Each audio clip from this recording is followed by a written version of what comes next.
2장 18절에서 25절 말씀입니다. 신약 379쪽입니다. 다 찾으셨으면 교독하도록 하겠습니다. 사환들아, 범사에 두려워함으로 주인들에게 순복하되 선하고 관용하는 자들에게만 아니라 또한 까다로운 자들에게도 그리하라.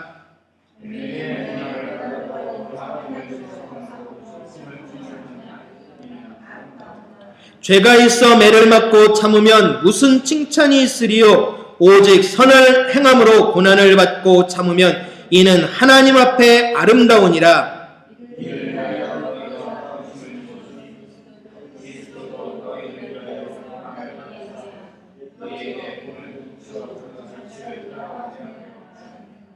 저는 죄를 범치 아니하시고 그 입에 괴사도 없으시며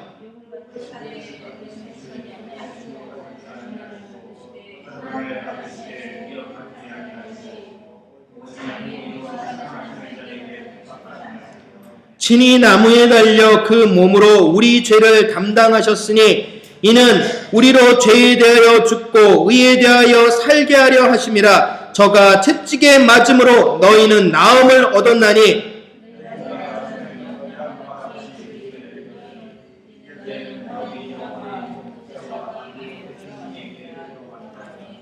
아멘. 자, 오늘 13번째 내용입니다. 직장생활 어떻게 생각하고 계십니까? 직장생활 하시는 분들 어떻게 살고 계십니까? 직장생활도 과연 신앙의 척도냐? 라는 말씀이 있습니다. 과연 이것이 신앙의 본이 될 거냐? 다시 말하면 언제나 어디서나 그리스도인다워지는 모습이어야 한다라는 것입니다. 자, 성경을 보다 보면은 우리가 가장 크게 원하는 것이 한 가지가 있습니다. 무엇입니까? 축복이요. 어떤 축복을 원하십니까? 첫 번째 축복은 영원한 생명. 그리고 아울러 무엇을 바라십니까? 예수님께서 하신 말씀이요. 아울러 이 땅에 100배의 결실. 성경에 보니까 100배의 결실을 얻어낸 사람, 구체적으로 표현한 사람은 이삭 한 사람입니다. 그 외에는 100배가 아마 넘지 않았을까라는 생각도 해봐요. 왜냐하면 이삭은 농사를 지어 당대에 100배의 결실을 얻었느니라라고 구체적으로 표기가 됐지만 야베스, 우리 성도님들을 위해서 기도할 때마다 제가 야베스를 언급합니다. 그런데 야베스는 몇 배를 얻었는지 안 기록되어 있어요. 그냥 구하는 대로 받았단 얘기예요. 하나님, 어렵습니다. 비껴가게 해주세요. 비껴가게 해주셨고요. 하나님, 이 환난이 너무 고통스럽습니다. 이제 좀 끝내주시겠습니까? 끝내주셨다는 얘기입니다. 하나님, 이 작은 장막을 좀 넓혔으면 좋겠습니다. 넓혀주셨다는 얘기입니다. 하나님, 내 삶의 지경이 울타리가 요거밖에 안 됩니다. 이걸 좀 쫙 넓혔으면 좋겠습니다. 넓혀주셨다는 얘기입니다. 직장을 좀 넓히고 싶습니다. 넓혀주셨다는 얘기입니다. 직원들을 확충해가지고 사업을 성공시키고 싶습니다. 해주셨다라는 것입니다. 야베스만 그랬냐고요? 아니요. 또 누가 있습니까? 사무엘도 그랬잖아요. 그 입의 한 기도는 전부 다 100% 완벽하게 응답되어졌다라고 성경은 우리에게 이야기하고 있습니다. 그러면 그 두 사람만이냐? 아니요. 그 이외에도 수많은 사람들이 믿음의 복을 누리고 있습니다.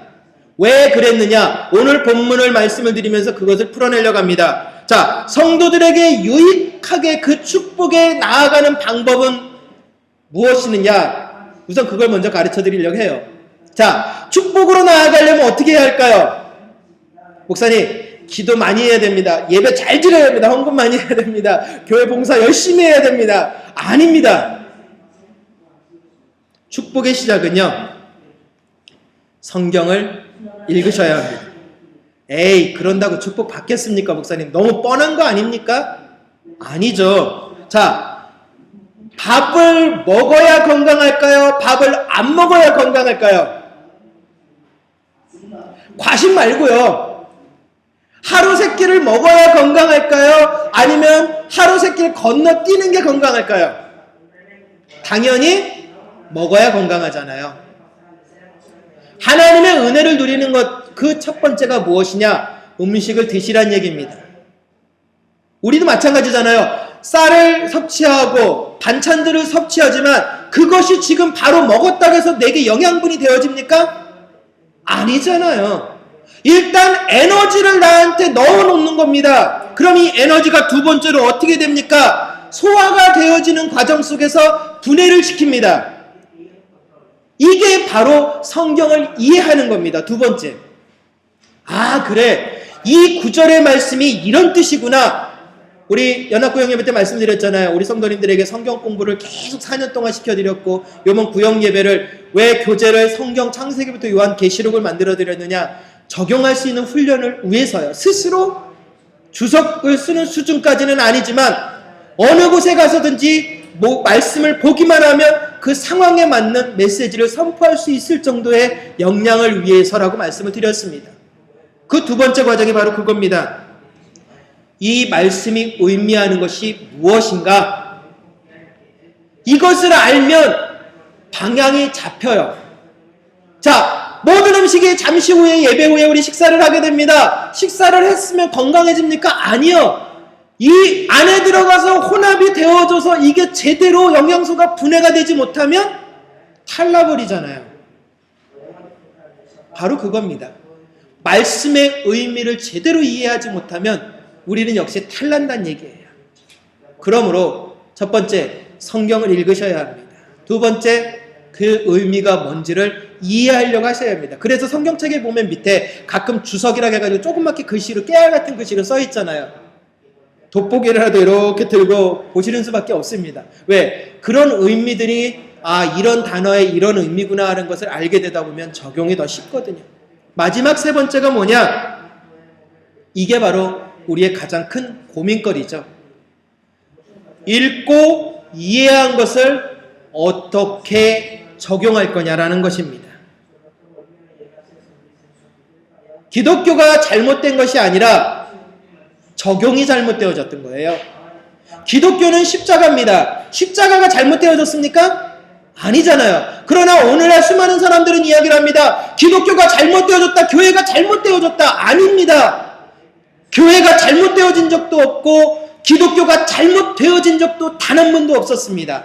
단지 적용을 잘못해왔을 뿐입니다. 적용을 잘못해온 우리 탓이지 이 십자가가 잘못된 적 단 한 번도 없잖아요. 그런데 바로 오늘 본문을 보니까 이제 고민에 휩싸이게 됩니다. 주종 관계예요. 고용주와 고용인의 관계를 가지고 하는데 이 본문들을 이해하려고 할 때 어떻게 이해를 해야 우리의 실제 생활 속에 하나님 말씀에 순종할 수 있고 헌신할 수 있는가를 알려고 합니다. 그러하기 위해서 앞으로 성경을 묵상하실 때 이 두 가지 방법 꼭 잊지 말고 그 본문을 읽으십시오. 어떻게 하냐면 첫 번째, 그 말씀을 누가 했는가? 그걸 꼭 기억하세요. 이 말씀, 지금 내가 읽고 있는 이 본문의 말씀을 누가 했는가를 보시라는 얘기입니다. 예수님이 하셨는지, 바울이 했는지, 아니면 일반 성도들이 한 건지, 예수님을 안 믿는 사람이 한 것인지를 우리는 분명히 보아야 합니다. 왜냐? 그 의미를 제대로 모르면 잘못 적용하거든요. 예를 들어보겠습니다. 원수를 사랑하라라고 되어 있습니다. 자, 원수를 사랑하라. 누가 말씀하셨습니까? 예수님이 말씀해 주셨잖아요. 그런데 자, 이 원수를 사랑하라. 적용 들어가겠습니다. 제가 저 사람을 때렸습니다. 때린 사람 보고 제가 요구를 합니다. 성경에 쓰여 있다. 원수를 사랑하라. 적용이 될까요? 아니죠. 잘못 적용이죠. 왼뺨을 치면 오른뺨도 내밀어라. 그래가지고 가가지고요. 왼뺨을 그냥 사정없이 때렸습니다. 야! 성경대로 너 살아야 되는 사람 아니니? 오른뺨도 내라. 올바른 적용입니까? 오른뺨 내밀었어요. 올바른 적용이냐고요? 아니요. 오늘 본문이 바로 그것을 풀어내기 위한 것이기 때문에 미리 이렇게 길게 말씀을 드리는 겁니다. 누가 말했는가? 왜냐? 내 관점에서 그 말씀을 출발해버리면 오류에 빠져요. 이단들이 왜 그렇게 이단이 됐느냐? 예수님이 말씀하신 걸 예수님이 말씀하신 상황에 맞추어서 우리가 거기에 들어가야 되는데 그 예수님의 말씀을 누구에게 적용시켜요? 내가 하는 말로 적용을 시키는 거예요. 상대에게 피해를 줬습니다. 그래놓고 나서 요구를 합니다. 원수를 사랑하라고 했잖아. 너를 핍박하는 자를 위해서 기도하라고 했잖아. 그러니까 내가 너를 핍박했어도 너는 나를 위해 기도해야 돼. 바른 적용입니까? 아니요. 틀린 적용이에요. 그러나 세상은 지금 우리에게 그것을 요구하고 있다는 얘기입니다. 신앙인들이 무조건 희생되어져야 되느냐? 아니요. 그것이 아닙니다. 신앙인들은 무조건 손해보아야 되느냐? 아닙니다. 오늘 직장 생활도 신앙의 척도라고 말씀드린 제목이 바로 그런 의도입니다. 무조건 희생하고 무조건 피해보는 것이 그리스도인이냐? 아니란 얘기입니다. 세상 사람들은 오늘날 그리스도인들에게 엉터리에 적용을 해 들어오고 있는데 우리는 그것을 잘못 받아들이고 있다는 얘기예요. 예수님이 하신 말씀을 마치 가해자가 하는 말처럼 받아들인다면 성경은요, 폭력적인 언어일 뿐입니다. 사랑이 없어요. 오로지 가해자만을 위한 세상이 만들어지는 것이 이 성경입니다. 그럼 이 성경책 때려쳐야죠. 공의가 어디 있습니까? 공의는 뭡니까? 가난한 자나 많이 가진 자나 배운 자나 못 배운 자나 모두 권세 있는 자나 권세 없는 자나 남녀 평등 누구나 공평하게 하나님은 하신다고 하신 거거든요. 그런데 가진 자의 기득권을 가지고 외친다면 성경은 편협한 겁니다. 그런데 오늘날 교회가 그렇다라고 외쳐버렸다는 얘기예요.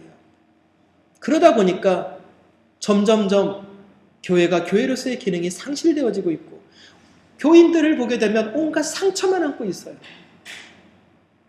세상 사람들은 성경책에 그렇게 쓰여있다냐 하고 나서 공격해 들어옵니다. 그럴 때마다 크리스찬들은요 말 못하고 그냥 상처로 칵 하고 안고 결국은 병이 들어가요. 아니라는 거예요.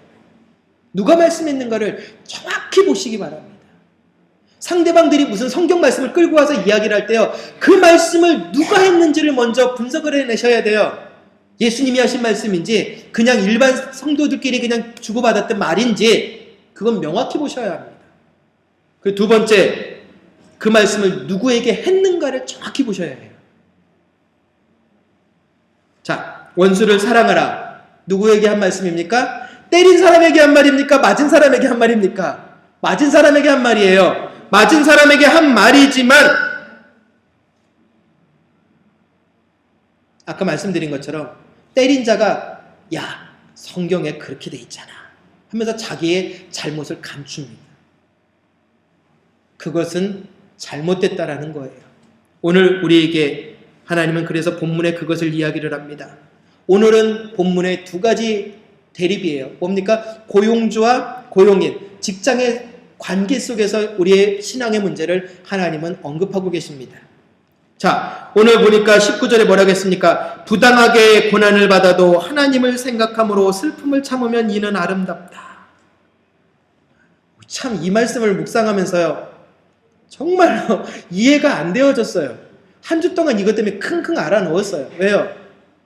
아니 부당하게 고난을 받는데 그것을 하나님을 생각하고 참으라니 하나님 그럼 이 땅에는 오직 불공평밖에 없습니까? 라는 탄식이 제일 먼저 쏟아져 나오더라고요. 저도. 크리스찬들은 이렇게 고통당하면서도 말 못해야 되는 것입니까? 아니라는 거예요. 오늘 본문은 누구에게 준 거입니까? 사환, 종이요. 그런데 자, 이 말을 하게 된 이유가 있습니다. 베드로가. 당시에 그리스 로마가 자 보면은 어떻게 됐습니까? 그리스인들이 상당히 박식했잖아요. 상당히 문화가 뛰어났잖아요. 그렇죠? 당시에 모든 헬라 철학과 모든 문학들이 그리스인들이 참 뛰어났습니다. 그런데 이들 중에 노예가 된 사람들이 있었어요. 노예로 가긴 했는데 워낙 똑똑하던 사람들이니까 쉽게 말하면 이거예요. 다니엘과 같은 사드락과 메삭과 아벳느고처럼 똑똑한 친구들이었다는 얘기예요. 그러니까 주인보다 더 똑똑하잖아요. 그쵸? 그러니까 점점점 주인들보다 더 똑똑함이 드러나기 시작을 하는 겁니다. 그러니까 주인들이 두 가지 모습으로 이 노예들을 대합니다. 첫 번째는 뭐냐? 너의 그 지혜를 통해서 나의 살림을 잘 해주면 내가 너에게 대가로 돈을 지불해주고 자유를 어느 정도 허락하겠다. 그래서 열심히 일을 해서 그 돈을 받아서 돈을 지불해서 자유의 몸이 되는 첫 번째 종이 있고요. 이거는 올바른 모습이잖아요. 왜요? 최선을 다했으니까. 그런데 두 번째 어떤 것이 있냐면 사보타주라는 단어가 있습니다. 이게 무슨 뜻이냐 하면 그 맡은 일을 하는 척 하면서 어떻게 해요? 오히려 다른 사람들의 능률을 완전히 떨어뜨려 버리는 거예요. 사기를 깎아버리는 단어예요. 사보타주라는 단어가. 그러면서 그 주변에 있는 모든 물건들을 망가뜨려 버려요. 자꾸 일을 못하게 만들어요. 결국 뭡니까? 교묘하게 그 주인을 괴롭히는 거예요. 그러한 종들에게 오늘 베드로가 하는 이야기입니다. 너희가 그렇게 거짓으로 하기 때문에 그러한 일을 당하지 않느냐라는 겁니다. 그런데 문제는요, 종은요, 첫 번째 그 착한 종도 나쁜 주인에게 박해를 받을 때가 있어요. 마지막까지 모아뒀던 돈 다 뺏기고 도로 노예의 신분으로 갈 때가 있습니다. 그럴 때 어떻게 하라고요? 그런 위험이 있지만 그 상황 속에서도 흔들리지 말라라는 거죠. 하나님이 우리에게 좋은 상황들을 많이 만들어줍니다. 사람들을 붙여서 좋은 여건들을 만들어줍니다. 그러나 그 사람들과의 관계가 깨어졌을 때 우리는 휘청하게 되거든요. 이게 바로 하나님의 우리에게 가르쳐주는 뜻입니다. 억울하게 화날 때가 많잖아요. 내 마음을 왜 몰라줘? 내가 실수한 게 아닌데, 우리 회사는 내가 실수해서 망한 것이 아닌데, 내 직장은 나 때문에 손해본 게 아닌데 왜 내 탓이야? 그렇게 원망할 것이 아니라 그런 상황 속에서도요, 최선을 다하는 거라는 거죠. 목사님, 속도 없습니까? 하나님을 생각하며 슬픔을 참으라겠던 것이 뭐냐면요, 바로 그 단어예요. 나에게 정말로 그 상황이 부당하게 다가와도 내가 있는 그 순간까지는 최선을 다하라는 얘기예요. 그게 우리 그리스도인들이 해야 할 일이란 얘기입니다. 참 아이러니한 모습이죠. 왜 그래야 합니까? 그렇게 부당한데, 난 정직했습니다. 진실했습니다. 나는 정말 최선을 다했습니다. 근데 알아주지도 않고 오히려 나에게 이런 피해를 안겨옵니다. 에이, 정직하게 살아서 뭐해? 진실해봤자 뭐해? 다 때려쳐. 그냥 나도 그냥 저 사람처럼 대충 그냥. 바로 사단이 원하는 게 그거라는 거예요. 오늘 지금 이 본문에서 19절에 베드로가 우리에게 하고 있는 얘기는 그겁니다. 그러한 부당하다고 느껴지는 그 상황 속에서도 하나님의 마음을 붙들고 최선을 다하다 보면 상황을 하나님이 바꿔놓으신다는 얘기입니다. 최선을 다하는 사람의 마음은요, 모든 사람들이 다 알고 있어요. 다른 사람들이 모르는 것 같지만 늘 말씀드리잖아요. 다 알고 있다고요. 그렇기 때문에 최선을 다하는 사람을 우리는 선택하게 돼 있는 겁니다. 그런데 오늘 본문에 보니까 한 가지 난해한 문제가 생겼어요. 무슨 문제가 생겼습니까? 노예제도를 인정하라는 것인가? 왜냐? 노예들에게 순종하라고 해버렸잖아요. 그럼 노예제도 찬성이냐? 아니요, 그 말이 아닙니다. 골로새서 3장 22절에 보니까 이렇게 말씀하셨습니다. 종들아, 모든 일에 육신의 상전들에게 순종하되 사람을 기쁘시게 하는 자와 같이 눈가림만 하지 말고 오직 주를 위하여 성실한 마음으로 하라. 이게 미국 노예제도의 근간이었어요. 종들아, 주인을 섬길 때 어떻게 하라고요? 하나님을 섬기듯 하라고. 말이 될까요? 주인이 만약에 그 종을 진심으로 대했다면, 하나님 대하듯 했다면 그런 말을 안 했겠죠. 그런데 이 본문은 뭐냐면, 너는 무조건 나를 대접해야 돼. 나는 너를 대접 안 해도 너는 나를 대접해야 돼. 이 소리예요. 이게 고용주의 잘못된 모습이라는 얘기입니다. 하나님이 고용주로 세웠던 이유는 뭐냐? 사업가로 세운 이유는 뭐냐? 그 밑에 고용인들을 함께 잘 살아가도록 더불어 삶을 만들어내라고 그 자리에 올려주신 거거든요. 그게 바로 우리가 꿈꿔야 하는 일입니다. 그런데 노예제도를 악용을 해요. 그런데 하나님은 이렇게 얘기를 합니다. 노예제도 찬성하신 적 없어요. 어떻게 말씀하셨느냐? 빌레몬서에 보면 이렇게 얘기합니다. 종과 같이 대하지 말고 종 이상으로 곧 사랑받는 형제처럼 대하라. 내 직장 안에 있는 사람들, 나와 관련돼서 일하는 사람들, 내 가족처럼 생각하고 움직이라는 얘기죠. 그럴 때 하나님의 역사는 나에게 채워지는 은혜를 누리게 됩니다. 주종관계로 움직이다 보면요, 결국은 이해 관계가 생기고 결국은 계산을 하게 돼요. 그러다 보면 문제가 발생이 될 수밖에 없어요. 이익이 조금 가냐 많이 가냐 그걸로 인해서 마음에 상처를 입게 됩니다. 그러나 형제입니다. 형제는 어떻습니까? 내가 조금 손해봐도 형님 먼저 아우 먼저 형님 먼저 아우 먼저 1980년도 초창기에 나왔던 나는 선전인 것 같아요. 바로 그러한 기본적인 마음이 있을 때, 다시 말하면 배려의 마음인 거예요. 내 것을 챙기려 하기보단 다른 사람을 먼저, 내가 힘든 만큼 다른 사람도 그것이 힘들다라는 것을 인정해 주는 거예요. 내가 먼저 이렇게 해줬으면 하는 것이 아니라 상대방이 베풀어 주는 것에 진심으로 감사할 줄 아는 거예요. 이게 이루어질 때 직장생활뿐만 아니라 모든 것들이 은혜 가운데 이루어진다는 얘기입니다. 그리고 두 번째, 악한 주인에게 순종하면 정의는 어떻게 되는가? 예전에 한번 그것을 나눈 적이 있었습니다. 자, 주인이 악한 자입니다. 밑에서 일하는 저는 그것에 시키는 대로 해야 되는 고용인입니다. 자, 주인이 시킨 대로 하는 것은 충성을 한 거니까 옳은 일이잖아요. 맞죠? 그러나 고용인은 악했습니다. 과연 이 밑에서 일한 사람은 악한 일을 한 건가요? 정직한 일을 한 건가요? 참 애매하죠? 주인이 악할지라도 나는 그 주인이 시킨 대로 최선을 다했을 뿐이잖아요. 그럼 정직한 거잖아요. 그런데 그것마저도 악한 거란 얘기죠. 그런데 여기서 지혜가 필요합니다. 그거는 나쁜 짓이기 때문에 절대 못합니다가 아니라 품으란 얘기예요.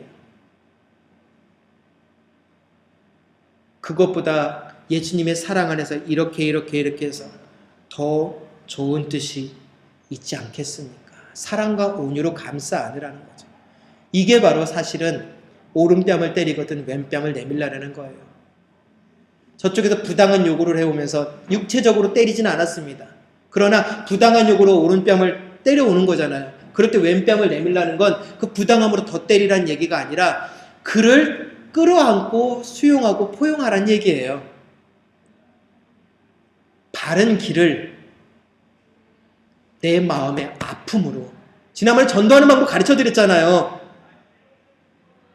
정말로 당신의 영혼을 생각하면서 너무나 가슴이 아프다고 그 앞에서 탄식의 품으로 끌어안는 것, 이게 왼뺨을 내미는 거예요. 말로 되는 것이 아니라 그것이 잘못된 것을 아시지 않습니까 하면서 그 사람의 영혼을 생각하면서 흘려주는 그 눈물이 바로 왼뺨을 내미는 거예요. 이게 바로 우리에게 필요한 겁니다. 그러다 보면 악한 자들의 마음속에 변화를 일으키는 힘의 근원이 되기도 하거든요. 물론 당연히 선을 행하다 당하는 고난은 끝까지 견뎌내야 합니다. 근데 오늘 본문을 통해서 우리에게 중요한 것, 잘못된 제도를 고쳐야 된다는 것. 우린 늘 그러잖아요. 그건 잘못된 제도야. 그러나 여러분, 잘못된 것을 바꿀 때는요, 투쟁이 아니에요. 사랑과 희생이거든요.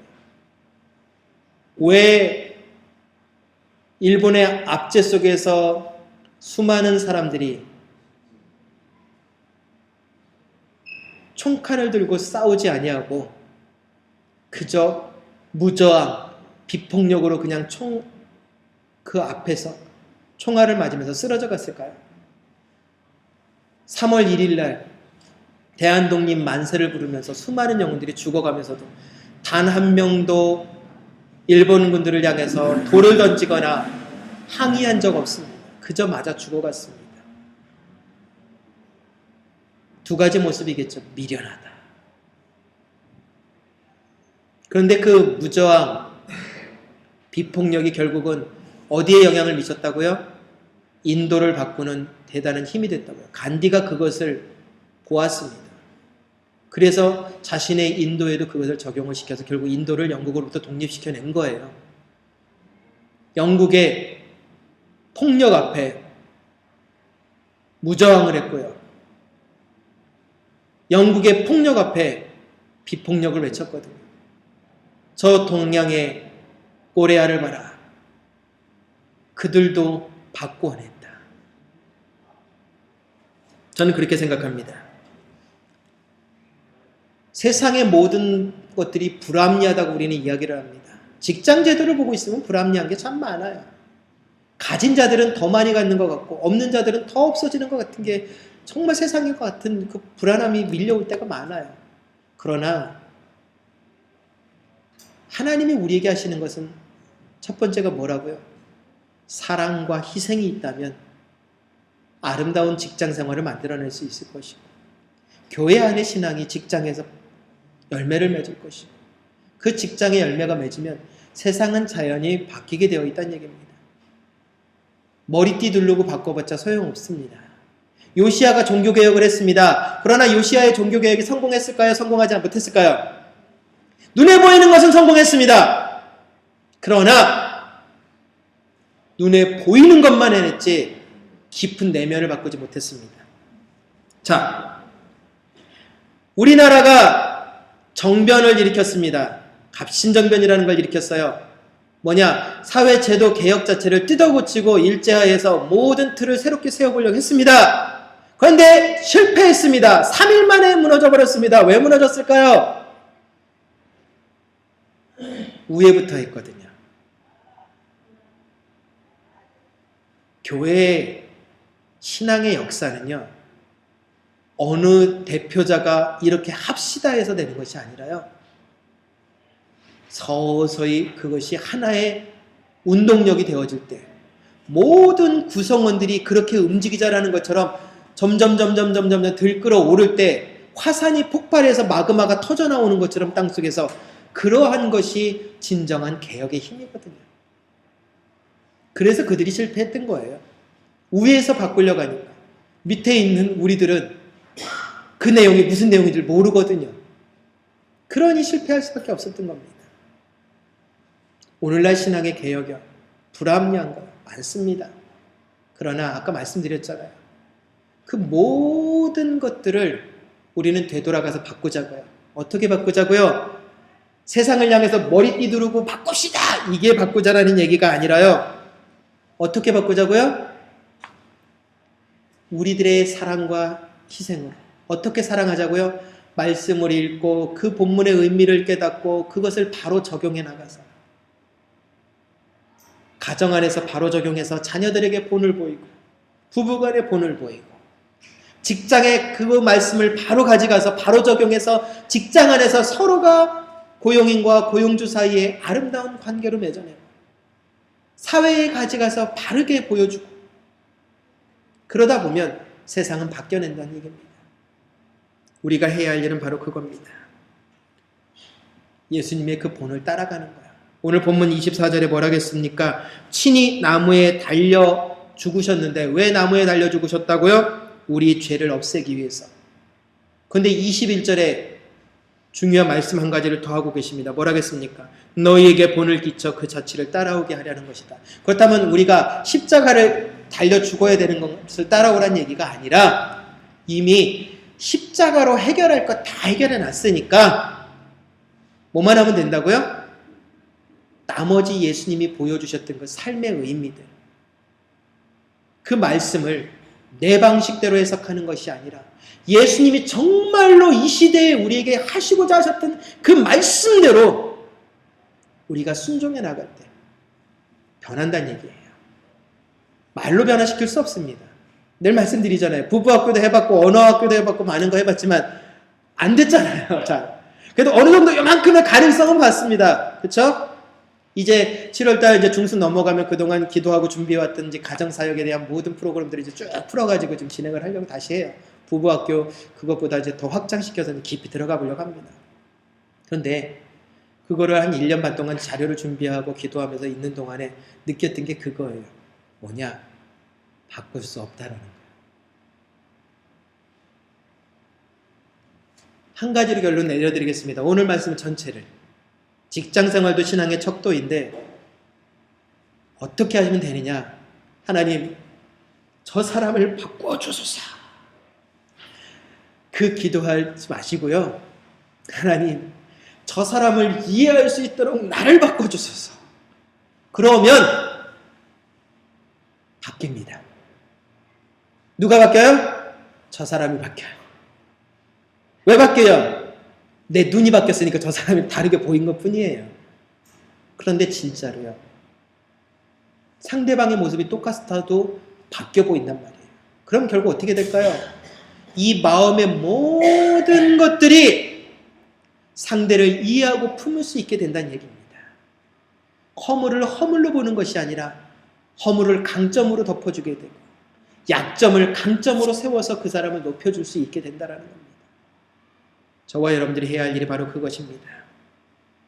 성경의 말씀, 오늘 본문에 보니까 어느 관점으로 보는 것이 아니라 하나님의 관점으로 보라고 말씀드렸습니다. 누가 그 말을 했는가? 저와 여러분들에게 하시는 말씀, 매일매일 하나님은 성경을 통해서 이야기를 합니다. 그러나 그것을 어떻게 적용할 것이냐, 그게 바로 우리의 최고의 숙제입니다. 오늘 본문들처럼 이러한 본문을 가지고 악용을 하는 것이 아니라 이 본문의 의미처럼 예수님의 마음을 가지고 우리가 그 영혼들을 진심으로 품을 때 예수님의 그 모습을 본받는 게 되는 거죠. 다른 거 없습니다. 예수님은 사랑입니다. 저와 여러분, 무엇을 하든지 이 사랑과 희생으로 역사를 이루어내는 견고한 기초들이 되시기를 바랍니다. 기도합니다. 거룩하신 하나님 감사합니다. 우리들의 마음과 생각과 영혼을 하나님께 올려드립니다. 하나님, 정말 오늘의 말씀처럼 우리들의 삶 속에 하나님께서 역사하시고 이끄